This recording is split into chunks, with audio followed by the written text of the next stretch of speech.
दोस्तों, जब आपको आपके पेरेंट्स के नाम से पहचाना जाता है तो स्टोरी कुछ नॉर्मल सी होती है, पर जैसे ही आप कोई अचीवमेंट हासिल करते हैं तो पूरी स्टोरी पलट जाती है और आपके पेरेंट्स को आपके नाम से जाना जाने लगता है। और ये किसी भी पेरेंट्स के लिए सबसे बड़ा अचीवमेंट होता है कि उन्हें उनके बेटे या बेटी के नाम से जाना जाए। आज हम आपको ऐसी ही शख्सियत की स्टोरी सुनाने जा रहे हैं जिनके पेरेंट्स को ये अचीवमेंट उनके बेटे के बचपन में ही मिल गया था। जी हां, उनका बेटा जब स्कूल में था तभी से उनकी पहचान उसके कारण होने लगी थी। आप तो ये जानते ही हैं कि जब कोई बच्चा पढ़ने में काफी होशियार होता है तो उसके पेरेंट्स को स्कूल में काफी तवज्जो मिलती है। पर शायद आप ये नहीं जानते होंगे कि इस बच्चे की मां को तो स्कूल के मदर क्वीन का खिताब तक दे दिया गया था। ये सुनने के बाद आपके मन में ये सवाल जरूर आया होगा कि आखिर वो बच्चा कौन था। आप सोच रहे होंगे कि आखिर किस बेटे ने अपनी मां की ऐसी पहचान अपने स्कूल में बना दी। घबराइए नहीं, हम आपको बताते हैं कि वो शख्स कौन है। तो दोस्तों, जवाब है आचार्य प्रशांत। जी हां, आचार्य प्रशांत ही वो शख्स हैं जिनकी मां को स्कूल ने मदर क्वीन का खिताब दिया था, क्योंकि वो पढ़ने में होशियार ही इतने थे। जी, सही समझ रहे हैं आप। हम उन्हीं अद्वैता टीचर और ऑथर आचार्य प्रशांत की बात कर रहे हैं जो कहते हैं कि मोटिवेशन बड़ी टुच्ची चीज है। ये वही आचार्य प्रशांत हैं जिन्होंने आईआईटी का एंट्रेंस क्रैक किया और आईआईटी दिल्ली से अपनी पढ़ाई पूरी की। फिर आईएएस अफसर बनने का अपना सपना पूरा करने के लिए सिविल सर्विस एग्जाम दिया और सफल भी हुए, पर मनचाही रैंक ना मिलने के कारण आईआईएम अहमदाबाद पहुंच गए और आगे की पढ़ाई की। पढ़ाई के साथ साथ एनजीओ से जुड़कर बच्चों को पढ़ाया, प्लेज में हिस्सा लिया, फिर कॉर्पोरेट जॉब भी की, पर उन्हें यह सब रास नहीं आया। उन्हें वो सब नहीं मिला जिसकी तलाश में वो निकले थे। हालांकि कॉर्पोरेट जॉब के दौरान ही उन्होंने विजडम और स्पिरिचुअल लिटरेचर पर आधारित एक लीडरशिप कोर्स डिजाइन कर लिया, जिससे उन्हें आगे बढ़ने की राह मिली। इस कोर्स की सक्सेस के बाद उन्होंने कॉर्पोरेट लाइफ को गुड बाय कह दिया और अपनी पसंद की स्पिरिचुअल लाइफ में आ गए। अब तक तो वो 17 टाइप्स की गीता पर क्लासेस ले चुके हैं, तो 60 से ज्यादा उपनिषद्स पर बोल चुके हैं।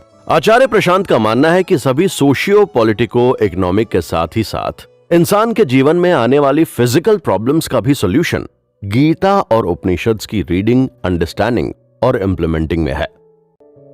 आज आचार्य प्रशांत अपने एनजीओ प्रशांत अद्वैत फाउंडेशन के जरिए उपनिषद्स के रिवाइविंग के अपने मिशंस को तेजी से आगे बढ़ा रहे हैं।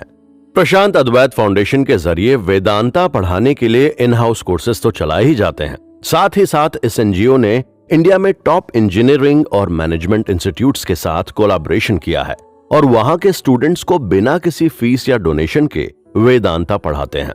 इसके अलावा आचार्य प्रशांत के वेदांता पर ऑनलाइन क्लासेस तो सभी प्रीमियम इंडियन इंस्टीट्यूट्स जैसे IIT Delhi, IIM Ahmedabad, IIT Kanpur, IIT Bombay, NIT Jamshedpur और बनारस हिंदू यूनिवर्सिटी जैसे जाने कितने इंस्टीट्यूट्स में धूम मचा चुके हैं। अब अपनी website, social media, YouTube channel और संवाद के जरिए आचार्य प्रशांत अपने मिशन को तेजी से आगे बढ़ा रहे हैं। आचार्य प्रशांत ऐसा क्यों करते हैं, इसके बारे में वो खुद कहते हैं, एक देश के रूप में इंडिया की जड़ें स्पिरिचुअलिटी में गहराई तक हैं। ये वेदास और उपनिषद्स जैसे कई परफेक्ट मास्टर्स की धरती है। ये तो सभी जानते हैं कि इंडियन स्पिरिचुअल ट्रेडिशन ने पूरी दुनिया को श्रीमद् भगवद गीता दी है। इसमें समाहित विजडम के जरिए जनरेशन्स को काफी फायदा हुआ है। हालांकि श्रीमद् भगवद गीता के चार्म के आगे जो छिपा रह गया और अननोन है वो ये फैक्ट है कि कृष्णा अर्जुन गीता की तरह कई और गीता हैं। इसमें उत्तर गीता, हंस गीता, राम गीता, पुत्र गीता, अष्टावक्र गीता, गणेश गीता, अवधूत गीता, ब्रह्म गीता, गुरु गीता जैसे नाम शामिल हैं। वास्तव में केवल अकेले महाभारत में 18 गीता हैं, जिनमें से एक कृष्ण अर्जुन गीता भी है।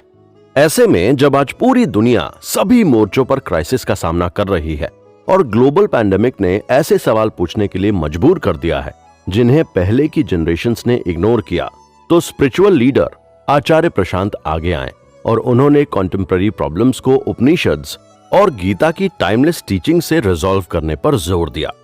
यहां बड़ा सवाल खड़ा होता है कि आखिर आचार्य प्रशांत हैं कौन और क्या उनकी ये पूरी जर्नी इतनी आसान थी जितनी आज दिखाई पड़ती है?